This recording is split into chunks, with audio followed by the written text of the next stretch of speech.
Welcome, students, to today's masterclass. In this explainer, we're going to take a slow, deliberate, and highly structured look at 6 complex corporate exit and restructuring scenarios. If you're preparing for your BPT exams, or if you simply want to understand the profound tax implications of winding down a business, you absolutely must master these concepts. I'll be your guide today. We're going to take this step by step, ensuring you grasp not just the bare rules, but the actual commercial logic driving them. So let's get started. Here is our syllabus for the lecture.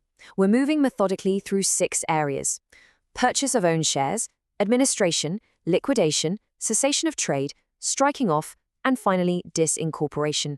Section 1, purchase of own shares, which is often called the partial exit. Right, so this scenario usually pops up when an individual wants to cash out their investment, but there's no external buyer waiting in the wings. Think of a retiring founder, maybe a dissenting partner whose presence is actively hurting the business, or an estate that suddenly needs to pay inheritance tax. Instead of selling to a third party, the company itself buys back the shares. Now pay close attention to this core tension. When an individual sells their shares back to the company, we face 2 wildly different tax paths. By default, you're stuck on the income route. The proceeds above the original subscription price are taxed as a dividend. For a higher rate taxpayer, that can cost up to 33.75%. But alternatively, we have the capital route. Here, the proceeds are treated as capital gains. This potentially opens the door to business asset disposal relief, pulling that tax rate all the way down to a highly favorable 10%. Now, you might be wondering, what's the catch? Well, the capital route is actually compulsory, but only if you meet a very strict set of criteria. Examiners absolutely love to test these conditions. To unlock that beautiful 10% rate, your client must simultaneously satisfy all 6 of these non-negotiable rules. First, we must be dealing with an unquoted trading company. Second, the buyback has to genuinely benefit the trade. It can't just be a clever tax avoidance scheme. Third, the individual has to be a UK resident. Fourth, they need to have owned those exact shares for at least 5 full years. Fifth, their post-buyback shareholding has to be substantially reduced. That means it can be no more than 75% of their previous percentage. And finally, condition 6, they must not be connected to the company afterward, which means they must hold 30% or less of the ordinary share capital. Fail even one of these, you fall straight back into that expensive 33.75% income route.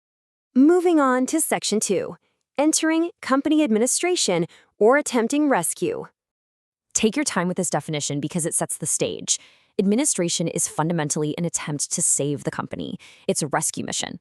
The appointed administrator's primary goal is to keep the business breathing as a going concern. From a tax perspective, the absolute most critical thing you need to lock into your memory is that the corporation tax accounting period ends on the exact date the administrator is appointed. A brand new one immediately begins.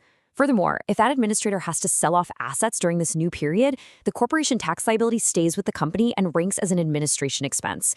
That means it's a priority payment. Section 3, the liquidation process, or formal winding up. So what happens if rescue is completely impossible? Or what if a company has just served its purpose and needs to be shut down properly? Unlike administration, liquidation is the end of the road. It's the formal legal process of realizing all remaining assets, paying off creditors in a strict legal hierarchy, and then entirely dissolving the company so it literally ceases to exist. When this happens, the liquidator assumes all tax responsibilities. Just like we saw in administration, a new accounting period kicks off the moment they're appointed. And here's a crucial detail for your exams. In a liquidation, corporation tax suddenly becomes a preferential creditor. HMRC is getting paid ahead of your ordinary unsecured trade creditors. Okay, if you're taking notes, draw a massive star right here. This is, without a doubt, the single most tested examiner trap in this entire topic. The timing of when cash is distributed to shareholders relative to the formal appointment of that liquidator dictates everything. If you distribute cash before the liquidator is officially appointed, it's treated as a dividend, taxed at up to 33.75%.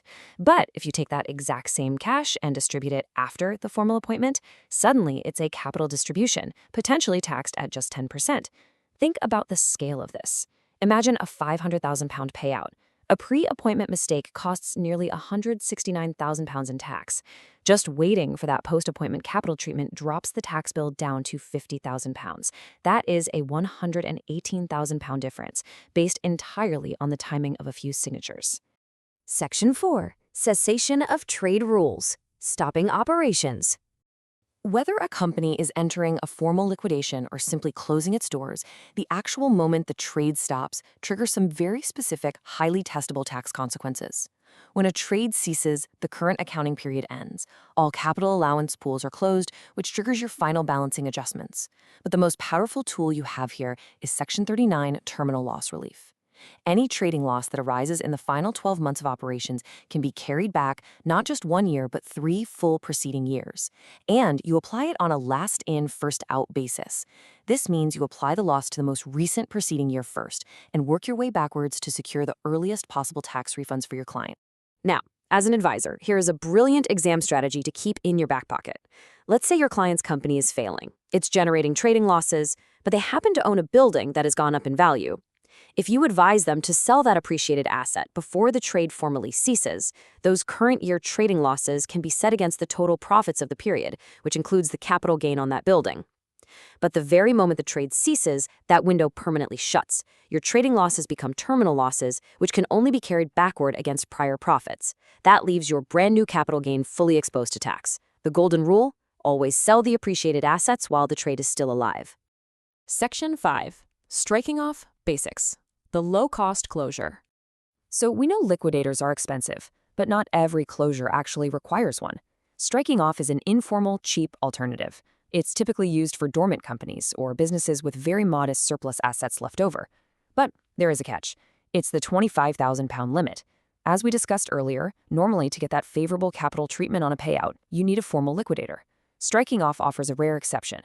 If your company is completely solvent, meaning every single creditor is paid off, you can actually get capital tax treatment on the final distributions without hiring a liquidator. However, you can only do this if the total amount distributed remains strictly under £25,000. I want to be perfectly clear about this. This threshold is a hard cliff edge. There is no tapering, there's no blending. If you distribute £24,999, it's treated as capital. If you go a single pound over and distribute exactly £25,000, the entire amount is suddenly taxed as dividend income. So what's the clever strategy here? Well, savvy advisors might plan to distribute the cash in smaller stages across multiple tax years. By carefully staying under that £25,000 limit each time, you can efficiently drain the company of its assets before finally applying to Companies House for formal dissolution. Section 6. The disincorporation double tax. Reversing to a sole trader. Disincorporation is exactly what it sounds like. It's where a business is transferred out of a limited company structure and put back into the hands of an individual owner who will just continue as a sole trader or in a partnership. But we have to ask a very crucial question. Why is disincorporation so risky? Because reversing incorporation is not just a simple undo button. Sure, there are commercial reasons to do it, like simplifying your admin before retirement or trying to use personal loss reliefs. But doing so triggers some incredibly severe tax consequences that frequently catch unprepared professionals completely off guard. The absolute biggest danger here is the punishing double tax charge. First of all, when you disincorporate, the company is ceasing to trade. That means any unused trading losses trapped inside the company lapse permanently. You cannot transfer them to the individual. But worse, you face a massive tax hit at 2 different levels. First, the company is treated as if it sold all its assets, like its property or goodwill, at open market value. So the company pays corporation tax on those deemed gains. Second, the individual is treated as having disposed of their shares, so they pay capital gains tax on the net value they receive. It's a brutal double hit on the exact same underlying value. Let's look at how we actually build our defense against that double tax. To advise your point effectively here, you have to actively use tax elections. By making a Section 266 succession election, you can transfer plant and machinery over to the individual at tax written down values, which completely avoids any nasty balancing charges. Similarly, you can use connected party stock elections to transfer inventory at cost rather than market value. These tools aren't just optional, they are essential to avoiding unnecessary, crippling tax charges on the company's way out. I'll leave you with this provocative thought to ponder, both for your upcoming exams and your future careers.